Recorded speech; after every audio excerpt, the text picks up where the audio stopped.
بینندگان محترم، خمس باید در راهی که در آن تقویت امام زمان علیه السلام در آن مصرف بشود، یعنی اون کاری که ارتباط داره با امام زمان علیه السلام.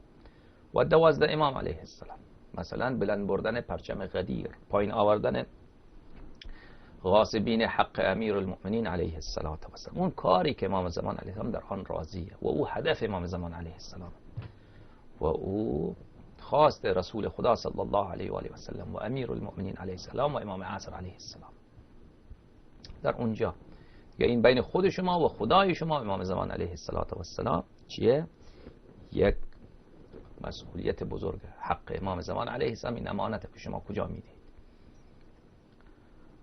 اگر شما یک جای عالم خوبی دیدید، مثلا یک عالمیه که خیلی زحمت کشه، بچه ها را قرآن یاد میده،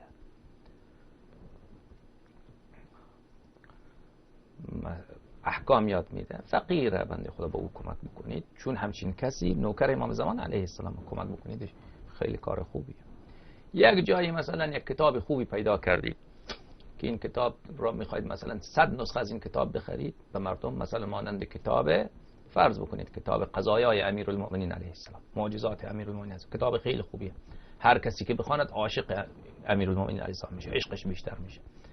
خب در این کار امام زمان علیه السلام راضیه. خب این 100 جلد از این کتاب میخرید مجانی به شیعه عمری پخش میکنید.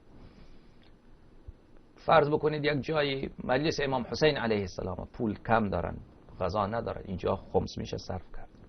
یعنی در اون کاری که در آنجا بلند شدن پرچم اهل بیت علیهم السلام باشه.